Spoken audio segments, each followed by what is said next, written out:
Yeah.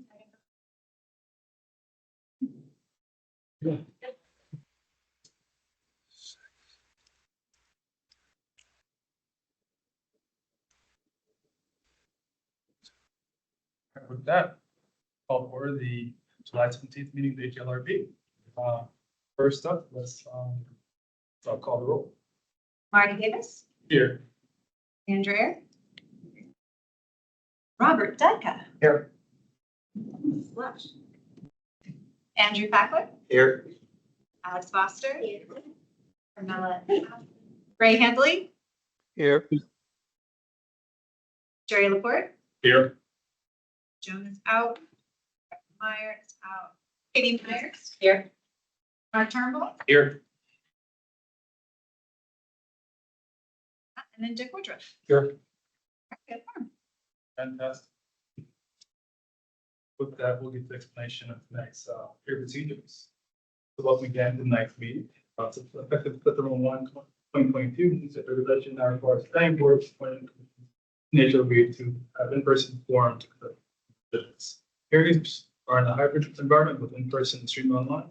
Members of the public may attend or participate university or in person. Members of the board and members of the public doing this evening. Next meeting will be able to stream via Microsoft Teams link at the website. The board member speakers, visionary activity, tonight's meeting, please read that. Keep your device muted and video turned off to call them to speak. Public speakers not sponsored on an agenda, appear and speak online as his hearing was required. Speaker slips are available at the front of the room. For those in the room who wish to speak, I'll call on you to speak after presentation in the agenda. Meeting chat is active for participants technical only. It should not be used for discussion, public comment, questions about agenda items, or question more information. All public comments must be shared verbally and for the record during the sample period. All voting will be done by call to roll. And lastly, tonight's public forum. Today's meeting will be recorded at the Suffolk County website. All information subsequent to this meeting, whether written or spoken, will be the Reservation Act requirements. And with that, we'll move to the review and approval of the June meeting minutes. Are there any questions or comments about the June meeting minutes? I have a comment, sir. On page 19, I'm quoted, and it's possible that I wasn't very eloquent, but it reads that I wasn't very eloquent. And what I intended to say, and I don't know if there's a recording or it's the end of the third sentence. It says, Mr. Laporte offered that he felt should at least meet a minimum of 3 because it would be, this is the new language, virtually impossible for a nomination form to meet the standards for staff acceptance without meeting at least 2 standards. That's what I intended to say. That's an acceptable change. I think it's fine. I think it's challenging sometimes with the minutes with us, because that's exactly what's said. This is what You wanna- I intended, and it doesn't really come out in the language that's, I wonder if we might be able to. Okay. otherwise it's meaningless to me.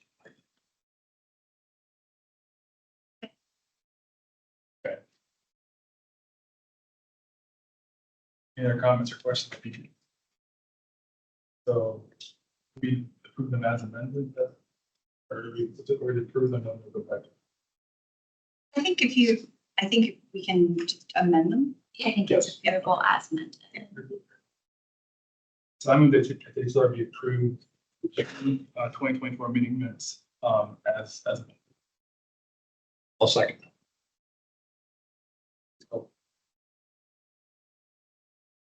Amara Davis, Yes. Robert Dudka, Abstain. Andrew Fackler, Yes. Alex Foster. Abstain. Ray Handley, Yes. Jerry Laporte, Yes. Katie Myers. Abstain. Mark Turnbull, Abstain. Dick Woodruff. Yes. Motion passed. Approval of the minutes. Sorry. Thank you. administrative COAs here tonight just for review and reference. But with that, we'll move on to our first item, and there are no discussion COAs tonight, so we'll move to the first item, the marker. It's in link grant project.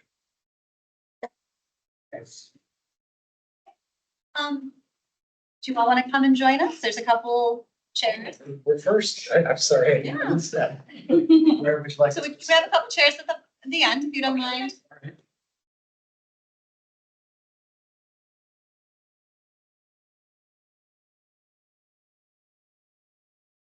So you can just let us know when you want us to move to the next slide. Yeah. But I'll go ahead and introduce this a little bit. So this is going to be, I think, a really great meeting because we see kind of the fruits of our labor and advocacy. The Historic Preservation Fund, we had 12 grants that were given, and a lot of them involved educational interpretation. And you all, as this body has seen a previous project that involved historic markers, and this is the next one, which involves Dominion Hills. And we're going to be looking over 3 markers. In the emails that you all received beforehand, we kind of gave instructions to please look at the language ahead of time as much as possible. If you would like to make suggestions on specific word usage and edits, that way we shared it ahead of time. We should. We haven't shared. Thank you. We will like to give you all the edits kind of all together. That was provided beforehand, as well as staff's any further suggestions on edits. And we suggest this so that I know that we all love to do editing, but I think it sometimes can take the conversation to make it very long. And so we're trying to see this more as a very high level suggestions, as well as just any interest questions that you may have concerning those markers. You can always disagree with my approach on how I hope that we kind of keep the conversations going. If there's something you specifically really want to go on to, but we're hoping that this might be a good way to have a review and give suggestions to the project. Nothing is being really approved. There's no motions, but we are hoping that we will be able to kind of give guidance to the grantees on what their project. They have until the end of the year to complete this because we were able to get them an extension from the county board. Some of the projects had to be completed by the end of June.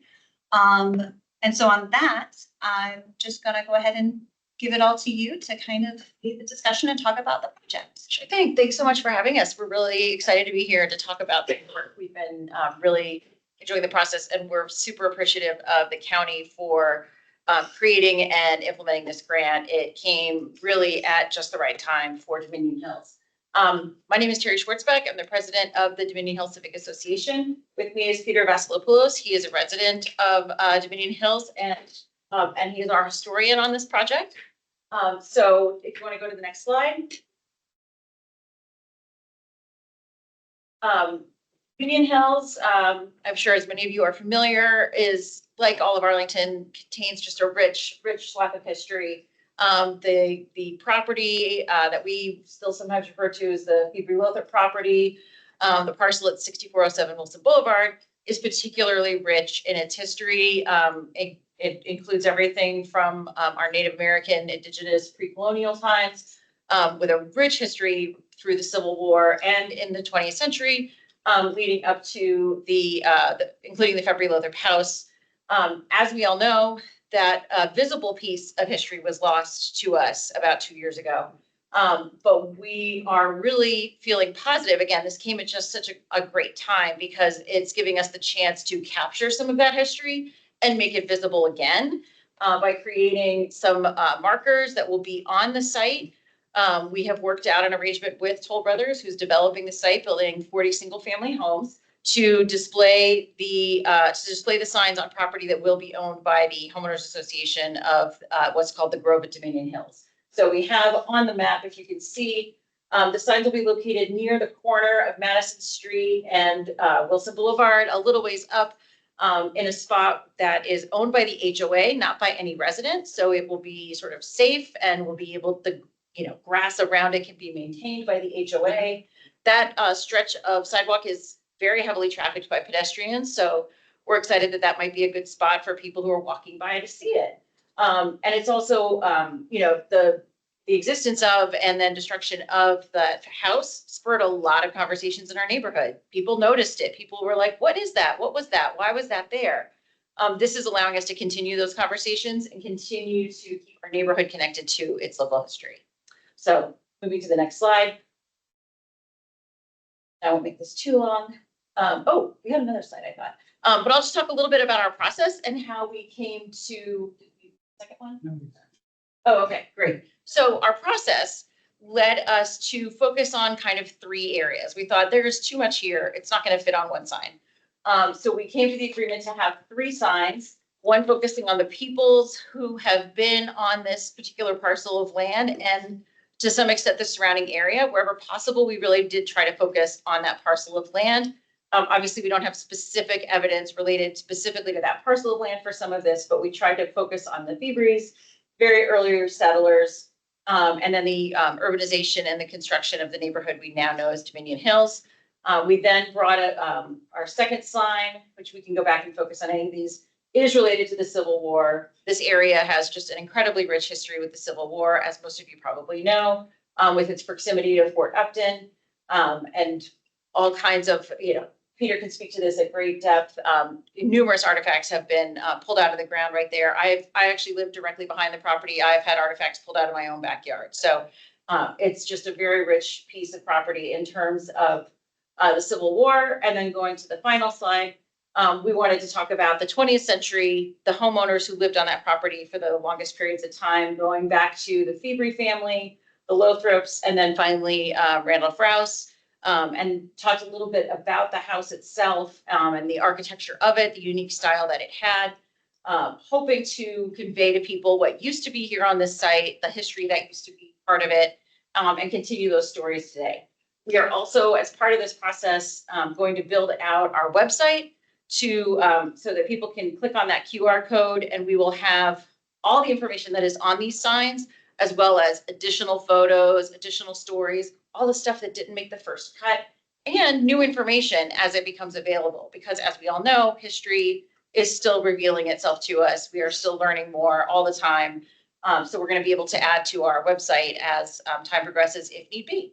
I don't know if you wanted to add anything, Peter, or? Yeah, just, I think what's fascinating, my wife and I have lived in Dominion Hills for over 40 years. The first time I ever set foot on the property was with my son and his friends. They were trick-or-treating.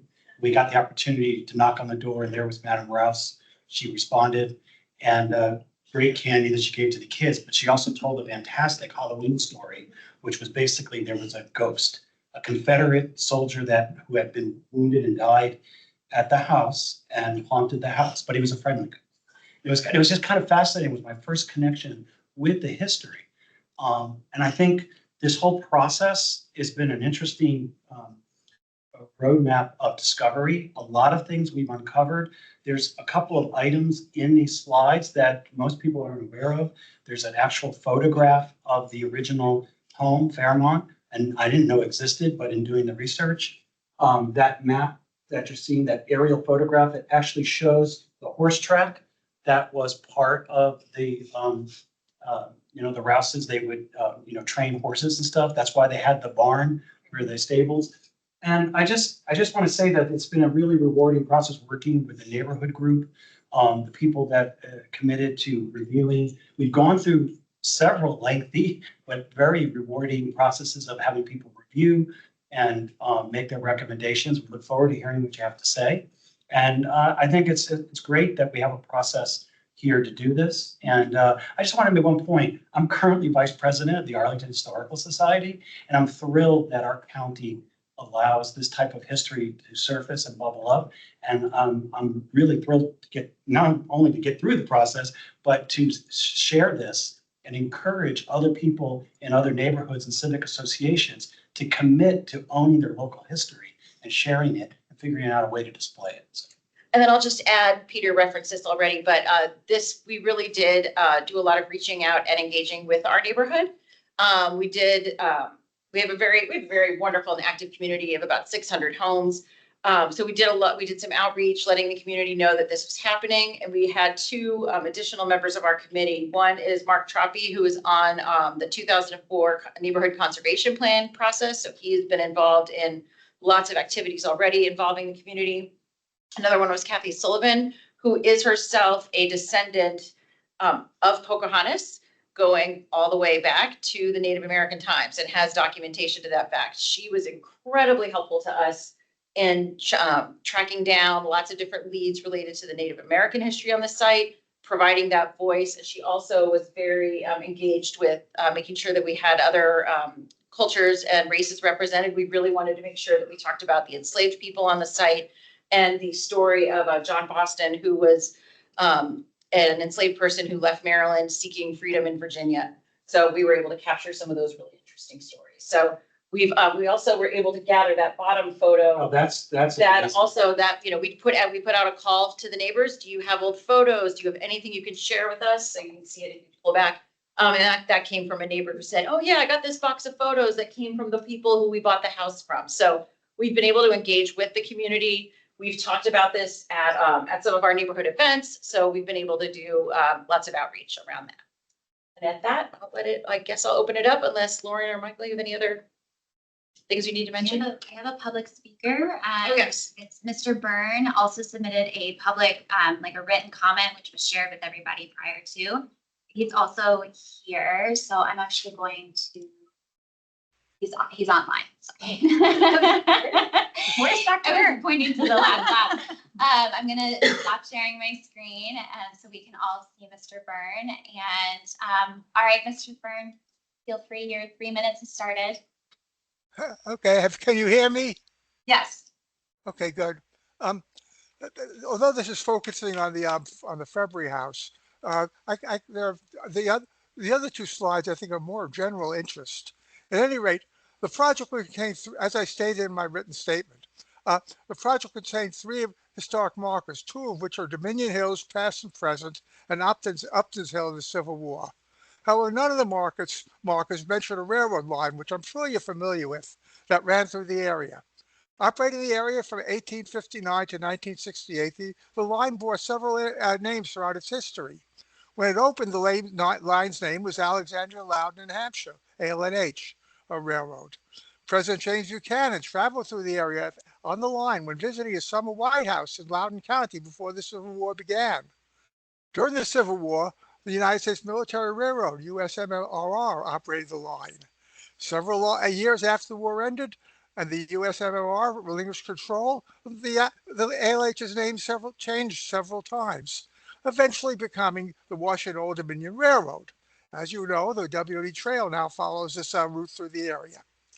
The Dominion Hills past and present marker should briefly describe the history of this railroad line, which had a station in Dominion Hills named Torreyson, named after the family Torreyson, Torreyson, where it crossed Wilson Boulevard. Development of the area began along the railroad while its trains were still powered by steam. The line was electrified from 1912 to 1941, which you briefly mentioned, whereupon gas electric and diesel electric cars and locomotives provided power until it finally closed in 1968. So therefore, that first slide should describe something about this, a little more than what it already says. The second sentence of the Upton's Hill and Civil War marker states, the area's strategic importance resulted in frequent skirmishing until Confederate troops withdrew from Arlington at the end of September 1861. However, the sign does not say why it was strategically important. Therefore, the paragraph containing that sentence should state that the area was strategically important because it contained the crossing of the railroad in Wilson Boulevard, which at that time was known as the Georgetown Falls Church Road. That's very important. That's why you had the skirmishing. That's why you had the battles there, or skirmishes anyway. And although it was called the Battle of Ball's Crossing, it really didn't happen at Ball's Crossing. That's where the Union troops are located. but it happened at that intersection where railroad, that 4 mile run and the Wilson Boulevard crossed. So that's an important point. It could be mentioned in that side. That was a strategic importance. That's why there was all those skirmishes and could have been a much bigger fighting if things had happened differently. Thank you. Thank you, Dr. Byrne. So that is our public comment that we received. And so now it's kind of up to the board if there's any questions that they have. I think maybe we jump to the Free Luther Rouse property sign and see if there's any questions or suggestions anybody wants to point out. Ma'am. Yeah, I want to commend you on the range of photographs you have and all of the signs. I mean, they're amazing. I did notice that it's kind of inconsistent in referring to the name of the property. Some places it's Fairmount, some places it's the Lothrop Estate, some places it's the Febrey Lothrop House. And the same is true on some of the other signs. So like Dick calls it the Lothrop Estate, but it's really the same house with some additions. So just to be a little bit clearer, I don't know what term. I mean, you're calling it on the title of the Febrey Lothrop. It is the most obvious issue we had to grapple with because you're talking about the historical periods where originally it was the Febrey House. They called it Fairmont. That was it. I mean, at that time, a lot of historic families gave names to their estates. Right. So that's what, to be honest with you, I didn't even know it was called Fairmont until I did the research and found the photograph in the Falls Church Library. And we've been in touch with Michael Febrey, and he was identifying some of the people in the photograph. I think it's a valid point. I think we have to kind of go back and figure out. I think the thing that we're grappling with is the different historical periods and what the place was known as. So that, and most people probably wouldn't identify it as local Rouse. It would be mostly Febrey. But I think we were trying to establish this historical provenance of all the different families that have occupied the house and the estate. So yeah, no, absolutely. I'm just thinking your photo from 2020 entitled Lothrop Estate, but it would have been owned by the Rouses at that time. That's a fair point. Yeah, maybe just to go through once you. No. The information is great. No, just to that's a clarify really, that. No, that's a great really point. good fair comment. And we often still deal with that. We dealt with that in the 20 years that I've been there. Some people calling it the Febrey House and some people calling it Febrey Lothrop House and some people calling it the Rouse House. So it's had many names over the years. Yeah, and then this is a much more minor question, but being newer to Arlington, it finishes saying it was sold for the Grove. Is that a new subdivision? Yeah, that's the name of the. Essentially, it was sold. For Yeah, so it was, development. when Mr. Rouse passed away, he had put the house in trust. And the trustees had instructions to eventually sell it for development. So they proceeded with that sale in 2020, 2021. It was sold to a group called Toll Brothers, who is currently developing it. Come by and drive by anytime at the very end of Wilson Boulevard. There are currently 40, it was already zoned for R6, so it's being developed for 40 single family homes. Of which about 14. Third of. Yeah, are sort of either under construction or built. Yeah. And at least 3 families have moved in. There So is this a is now, it's now a new set of homes, right? Like there are gonna be new people living here and it's gonna be their home. For those of us that suffered with the removal of the estate, it's just a little sense of irony that they call it the Grove, but they actually cut down, and I don't think it's exaggerating. Every They single cut down tree. every single tree. So, They are planting a lot of new ones though. yeah. Maybe there will be another group. I submitted some comments earlier today. I don't know if the staff has shared those with you. No. But I think you've actually done a great job on this and, picking out facts that some of us who are familiar with the history of this property didn't know. I have found it confusing going through, and maybe the way they were presented as to where these were going to be placed and how they related to each other. So seems to me they're going to be in 3 different places. No, Yeah. there are going to be 3 signs in one place. Yes, they'll be, Okay. so yeah, thank you for zooming in. Yeah. So yeah, If you don't mind. No, sure. Yeah, so in this little location right here, we're just gonna have, there will be a concrete platform installed, which Toll Brothers is generously willing to do. And then the signs will be boom, boom, boom, just right next to each Okay, well, other. that's. Yeah. Because the signs sort of assume, I thought they were gonna be three separate signs in some Okay. different places. And Yeah. they kind of assume knowledge that you're Yeah. reading from left to right. Yeah. And Yeah, yeah. some of my comments relate to, I was looking them as Separate. standalone signs. Yeah. And we did investigate that possibility, but in putting them in different places around the property so that we take people on a little journey.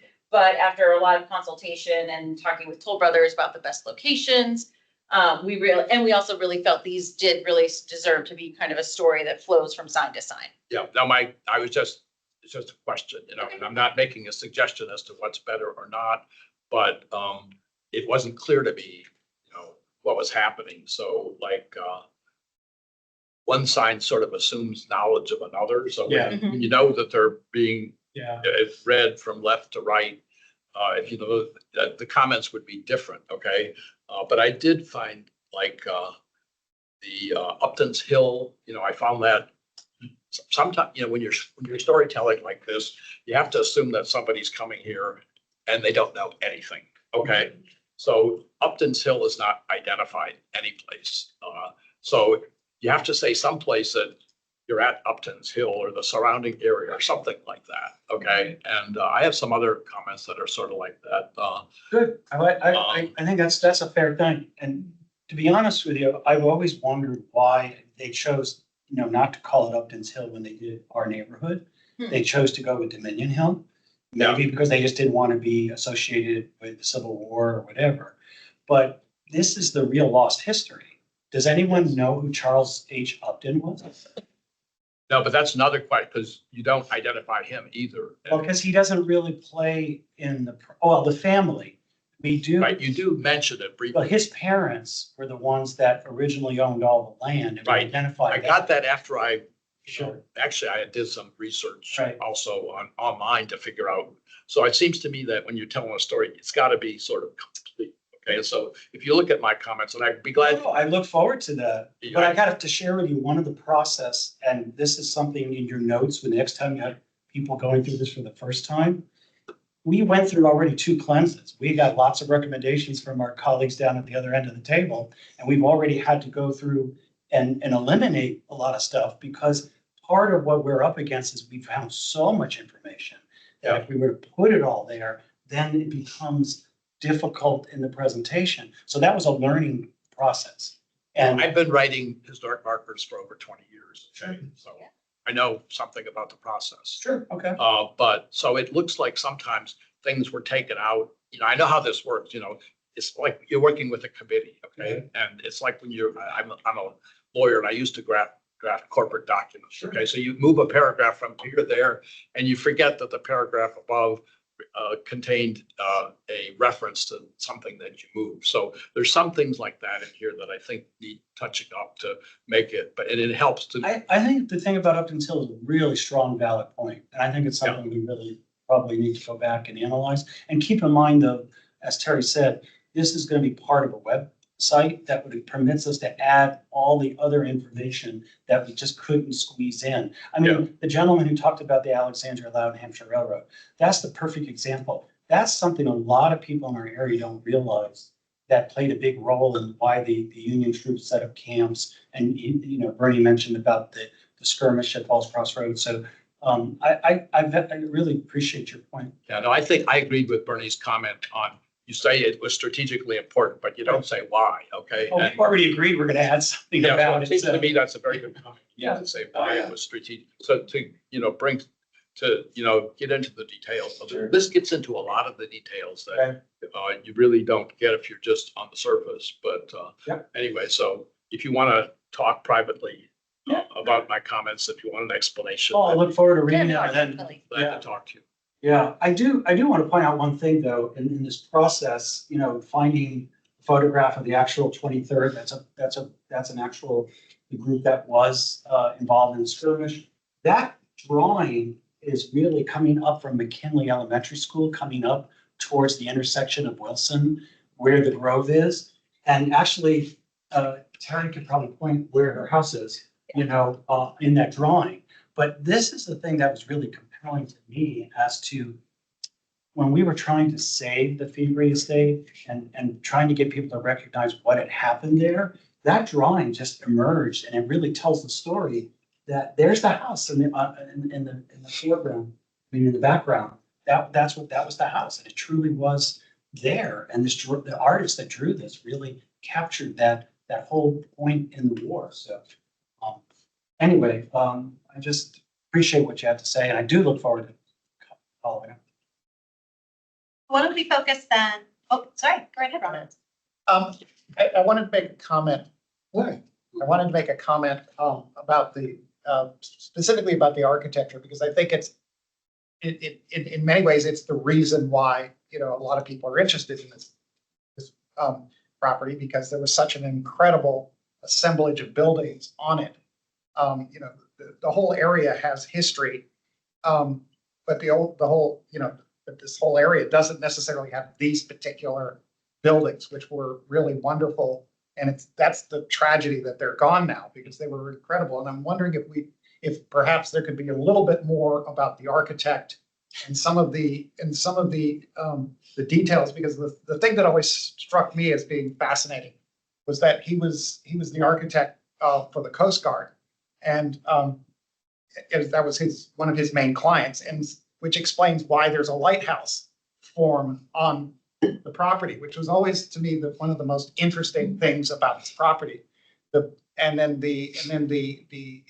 Adopting the shingle style and Queen Anne, which is incredibly unusual for this area. I mean, I'm not sure that there were any other shingle style buildings in the Washington area that I'm, of any prominence that I'm aware of.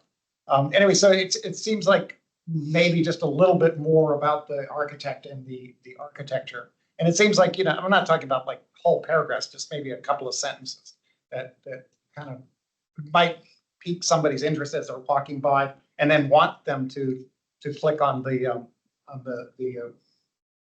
art thing and learn more about the architect and more about the architecture.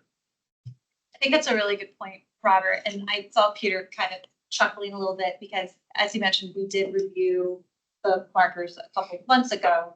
And this is an edited version. There's a lot more, and there was a lot more on the architecture.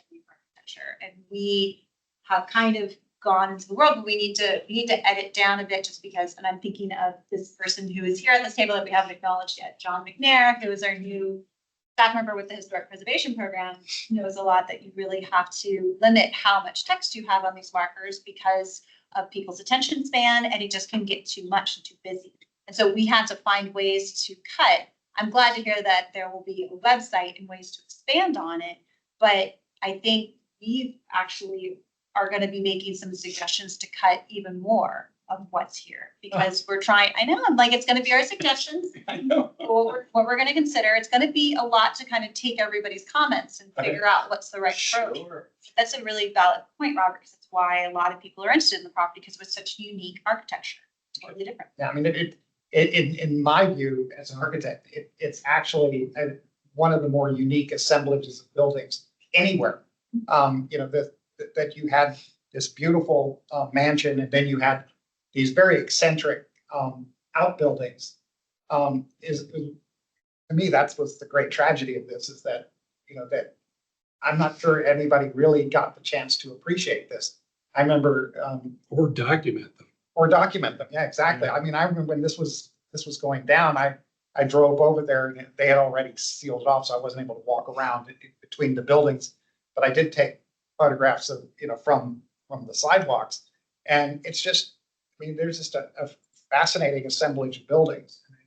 I think there's a lot of people who would be interested in that. And I think especially just walking by, if you saw something, a couple more details that would just sort of draw you in regard to the architecture. I see that Gray's got his hand up. Gray, do you want to? Yeah, Simon? thank you. I just want to make a very quick comment. I wonder, there's a lesson here about historic preservation, and the comments that have been made about the importance of this site and how quickly it disappeared. At least, at least the visible evidence of what had been there. I think deserves either on these plaques, on these specific presentations, or in the website, some deeper explanation, because it's summarized in one sentence about how this was replaced by the Grove. But those of us who were paying attention at the time remember that it was really quite a painful and eye-opening decision that led to some very real concerns about the way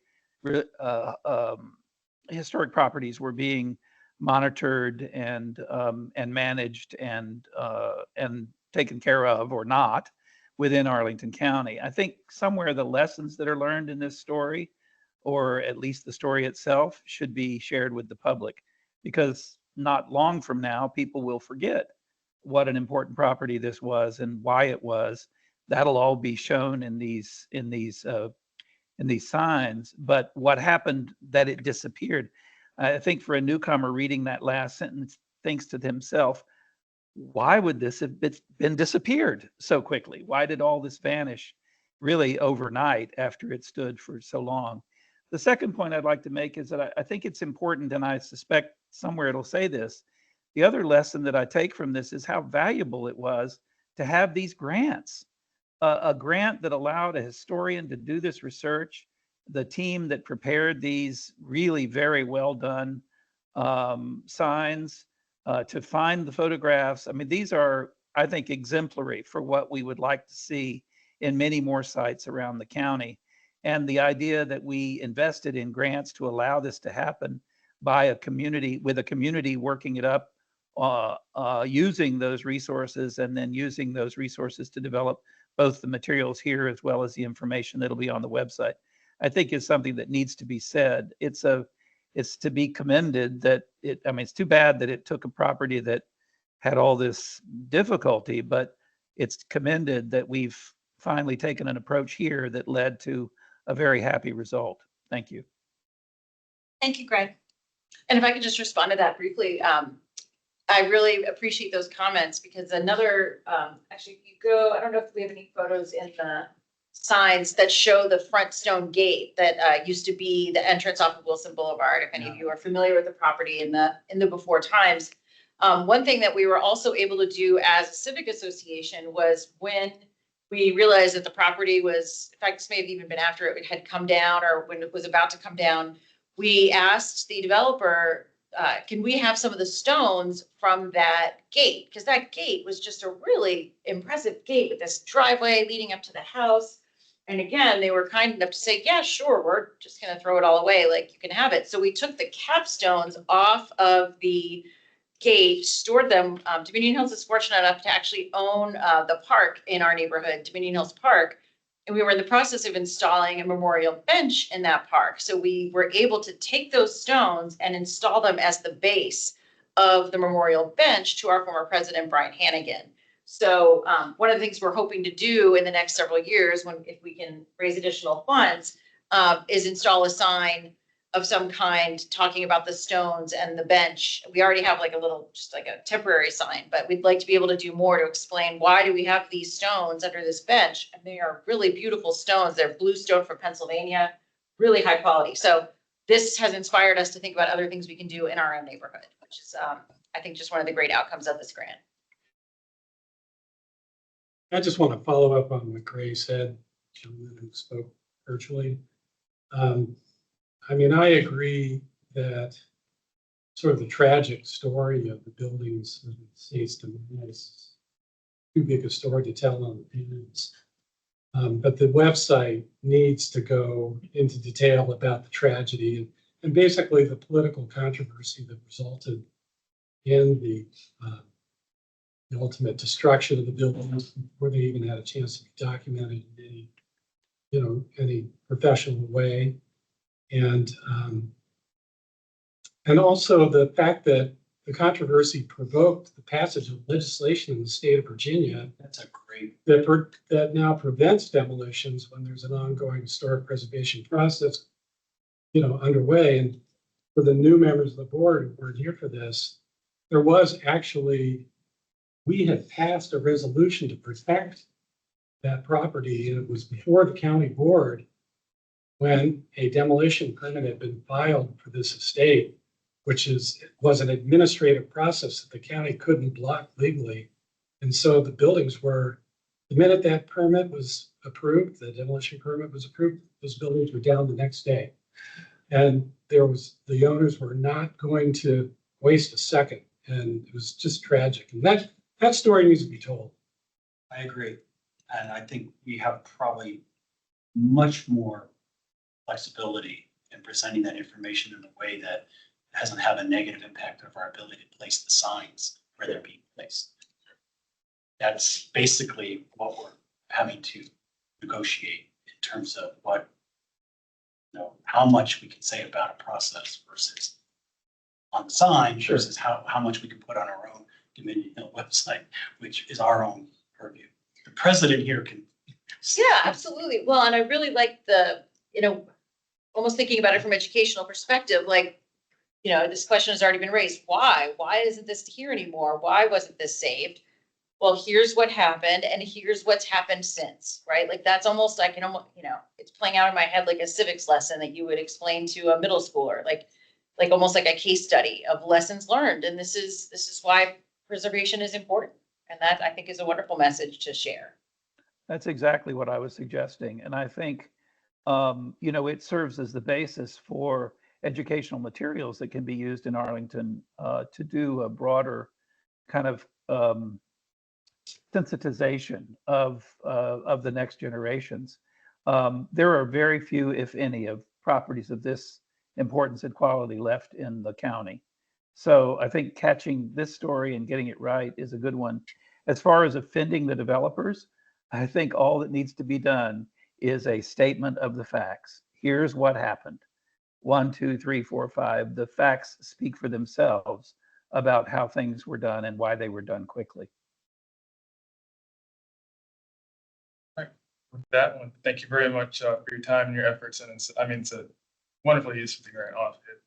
But I want to echo what others have said about as well. Thank you. Thank you very much. Thank you all. Appreciate it. And thank you again for supporting this program. Thank you so much for coming tonight, and I will get all of our comments and pull it together and try and condense it in a way. And I think we should definitely have a discussion about all of this to kind of figure out the path forward with how you are planning on which information to put based on the comments that were received tonight. Sure. Thanks. Thank you so much. Yeah. Night.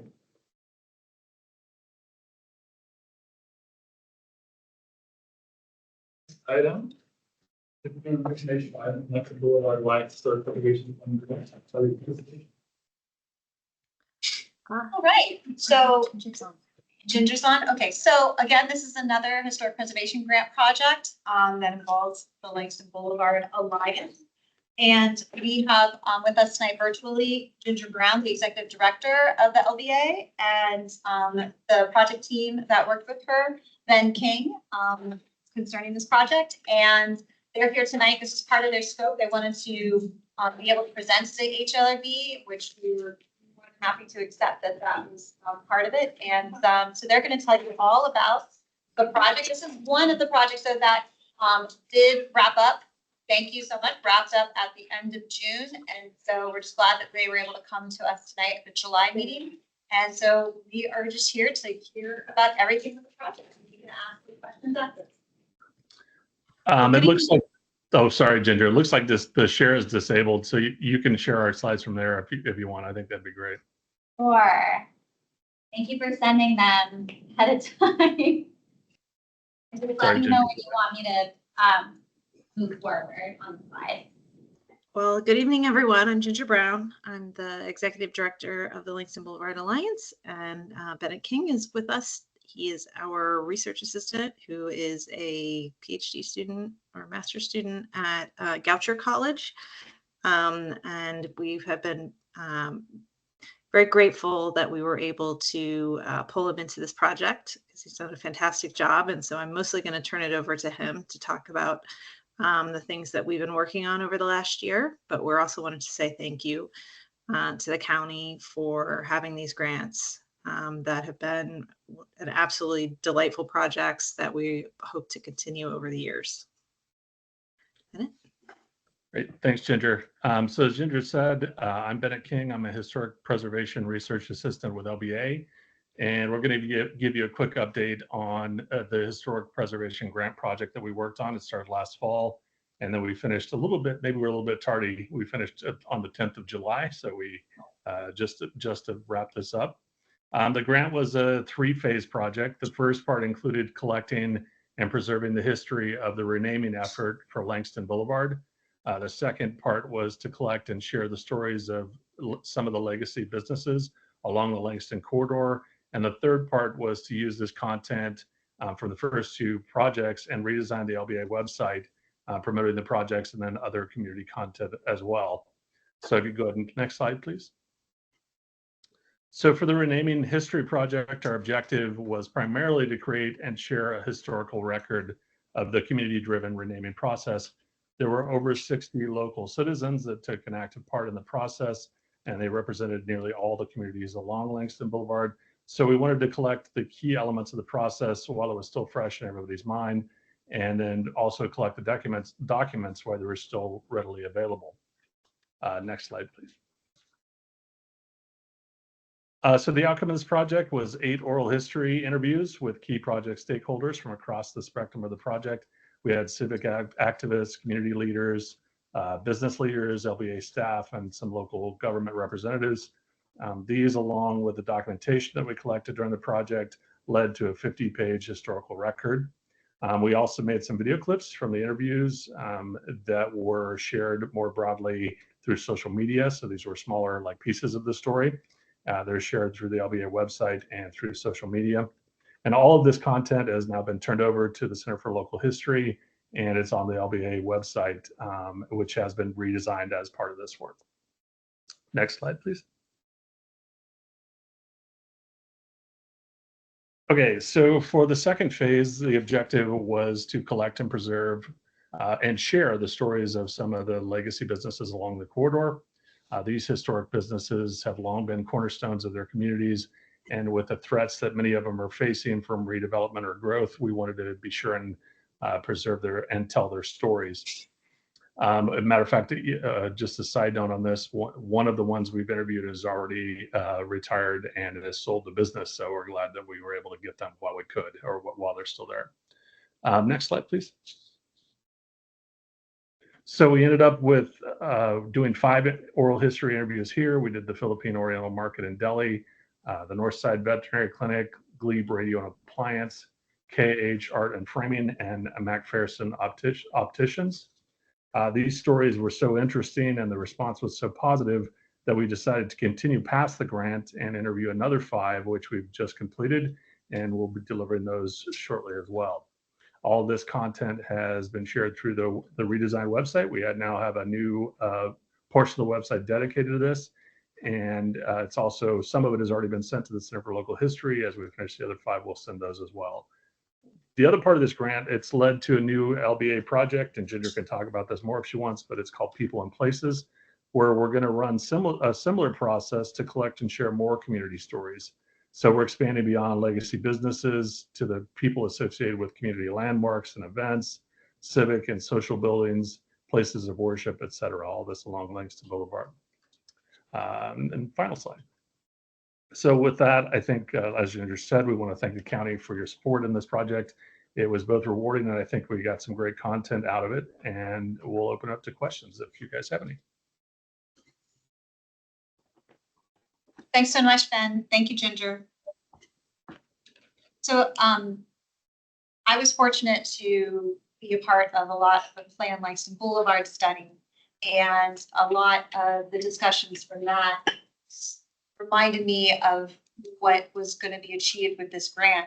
And I remember when Ginger contacted our office to talk about this, of what they were envisioning, and it was exactly what we were looking for when we were thinking of the type of projects we wanted for our Historic Preservation Fund grant.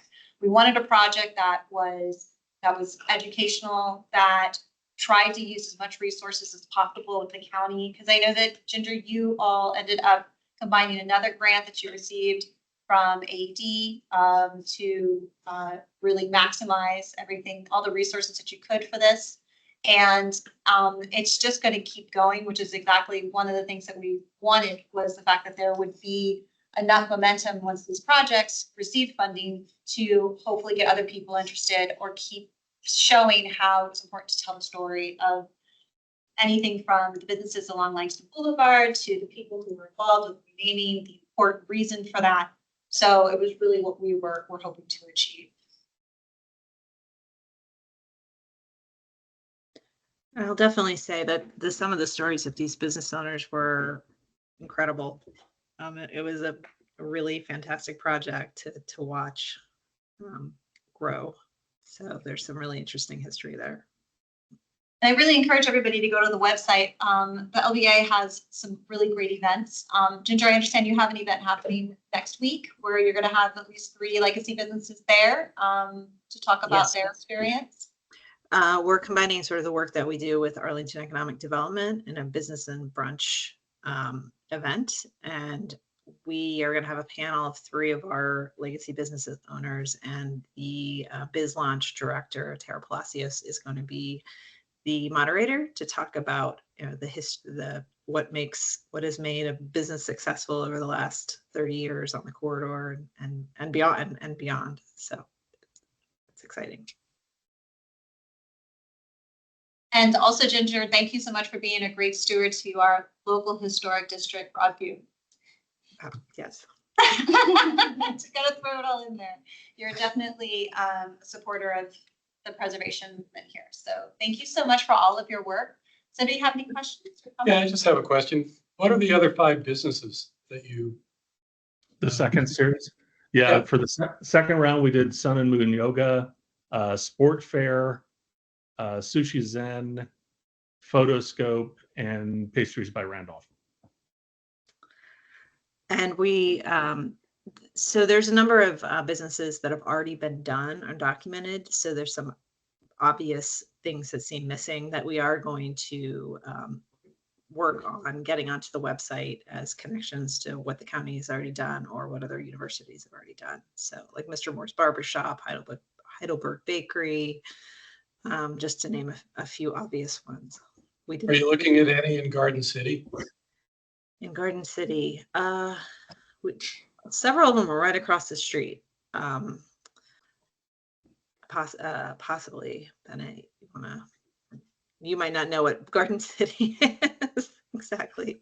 But I would say, like, let's add, if you have some, let's add them to the list. I think what we were focused on it is any business that's been in business for over 25 years and then has contributed to the community, to the growth and the kind of the cultural heritage of the community. So if anybody knows of them, we're looking for the list. We're actually going to put it on the website to have the community start to give us input on other businesses. So we'll take it from anybody, I think, to get it on our list.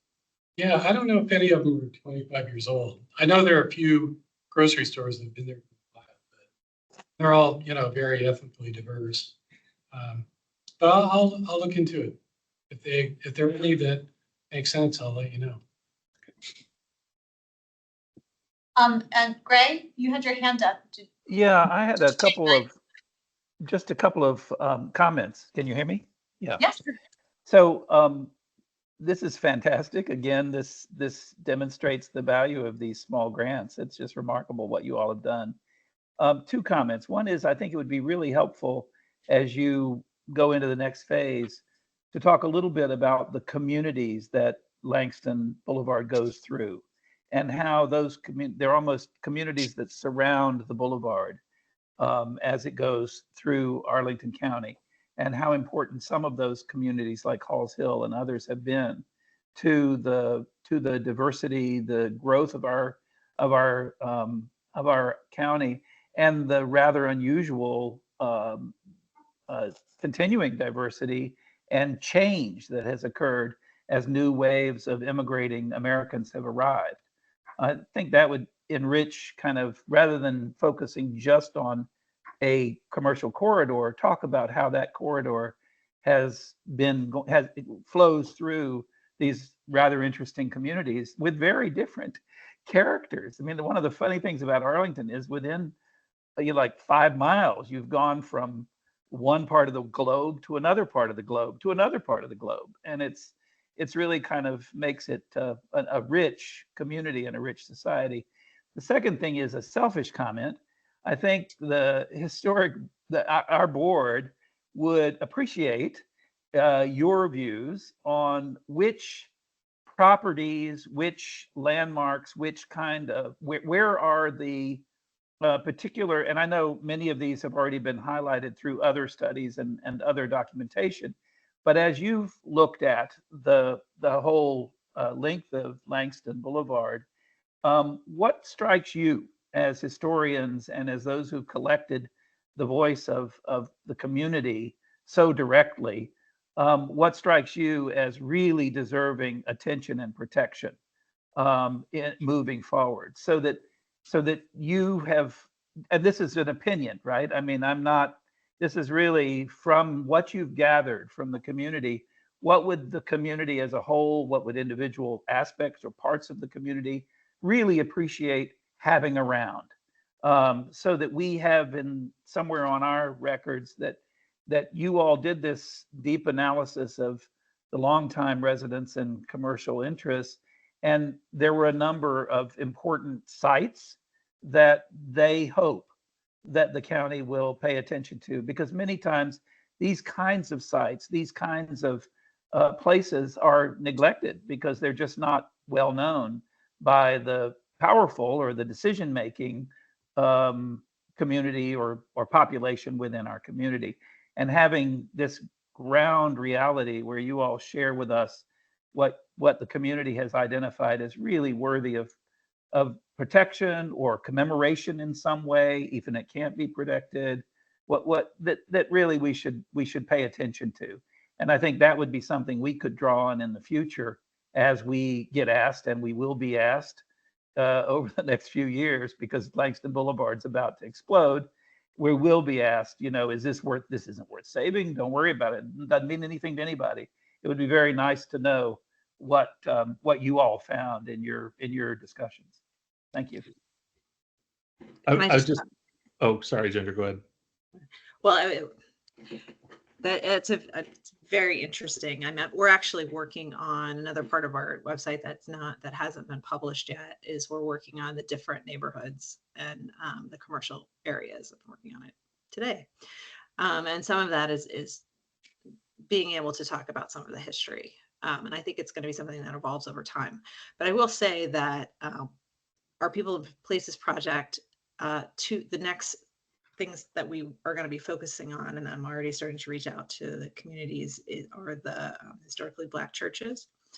And so they've played such an important role in desegregation and just at everything. And so we're actually working with, there was another grant that was, I think it was the John M. Langston Citizens Association actually wrote the grant.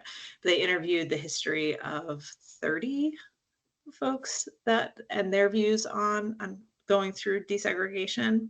And so we're hoping to then photograph those folks. We were going to do it at the Juneteenth celebration, but now I think we're going to actually try and do it through actually working with the folks in the church. So I think some of it is, I'm not sure, the Callaway Church, the building itself isn't historic. But it's the stories within the church and the people that have gone there and through the different periods of time going back to, so it's very interesting, but it is we would give that more consideration. Bennett, did you have something? Yeah, I was just going to say it was interesting I saw buildings different after listening to the stories, right? That's one piece of this project I found is interesting. And some of those buildings, they've K&H Art and Framing for one, I think they've already been approached. He's interesting. He's like a lot of people I've talked to who believes that preservation is going to lower his property values. So, I mean, there's some work to be done there with a single building. But if I had a standout that I would look at it, it's probably, or if I would look at it a different way, I might look at some of those mid-century small strip malls, especially the one where Glebe Radio and Appliances and McPherson is. You've got a building that, probably stands on its own just on the architecture, almost Googie-like architecture on it, but two legacy businesses in it and quite a history of the building. So I think that's the one that stood out to me right away. And you've got a landowner who's interested in keeping legacy businesses there. So it could be a good, hotbed for creating some kind of legacy business program with a landowner. So that's the one that stood out. I just wanted to mention that one.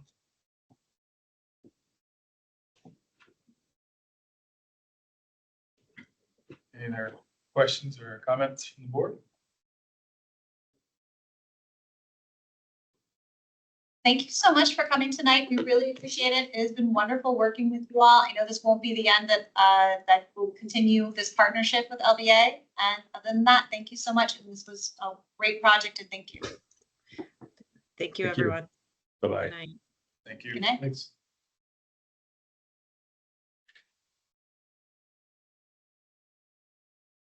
That the chair's report, again, it's pretty short. I think actually Michael shared my two articles. Our couple articles, well, actually, the first article is, let's do the one that Dick referenced earlier. Article, Mr. Dickinson with the article. Yeah. There's an article, just a very brief article, ledger editor regarding the sort of the new preservation law in our Virginia. It's a very quick article, quick read, but very timely and a very cool. And the second one about the Keeper's Marriott, which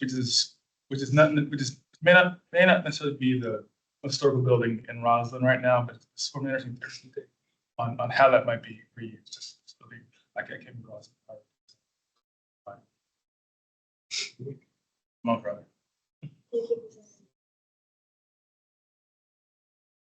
Before I jump into the staff report, is there anything anybody wants to bring up or talk about?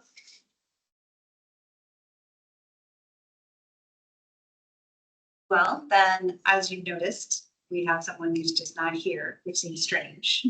But we did mention it at the last meeting, and it's, by the way, thank you. This is a wonderful attendance for this meeting. And but just in case that you all missed it, Cynthia is going to be doing a 6-month assignment, being basically in charge of the race and equity division for Arlington County. And so she's working for the county manager's office right now until January.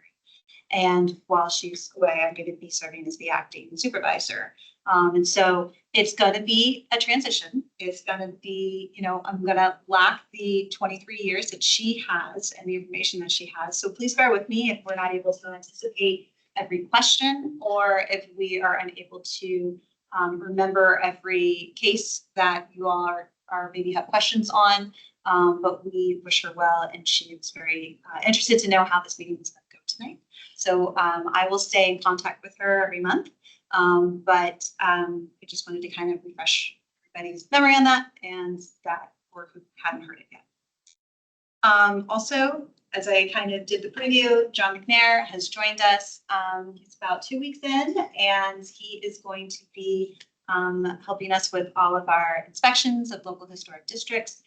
He's going to be helping us with our educational outreach events, and we are really happy that he's here. You all may remember him from coming with some historic markers. He has also been the person that I've turned to whenever having to understand Civil War history, 19th century history for Arlington County.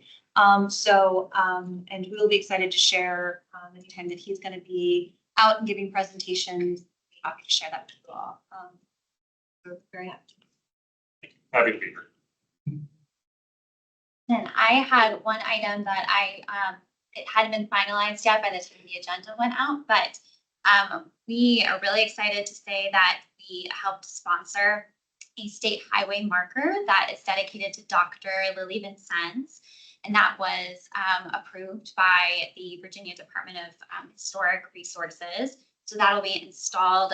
It's going through manufacture right now, but we're hoping it'll be installed sometime next year is probably when the timeline will work out.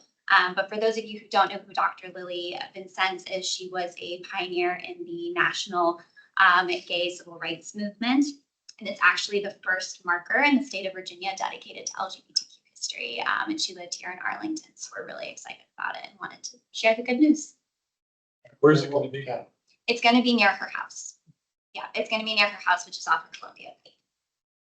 Is that gonna be circulated for our review? The No, maps? no. We had one time. We had one, the state was planning on putting Freedman's Village, Okay. and they circulated, and they didn't realize there are already 2 historic markers for Freedman Village. They were gonna put it near Arlington Cemetery, okay, and when they came to us, we told them, well, you know, it's not near where the village is, and there's already 2 where it was, so I think it was never put up, but. Yeah, it's in our closet. I never know what happened to that. It might get revived in the next 6 months to a year. I Okay. understand there's another project that might be happening involving Arlington National Cemetery and plans possibly going to Arlington County. So we will hear about that when that happens. Okay. Yes. Interesting. Well, anyway, just because the state people sometimes, I mean, I'm not saying that there's any, but they sometimes, you know, think that we're the state and we know everything. And when they get on site, you know, they don't really understand the local. So we're counting on you guys to make sure that they're in touch with local affairs. Yeah, and Cynthia sponsored this one, so she was really the person who stewarded it through the process and was the one who put the application in. So yeah, she worked very hard on Hopefully it's easier. it. Anything else for good of the order? Yeah, we're adjourned.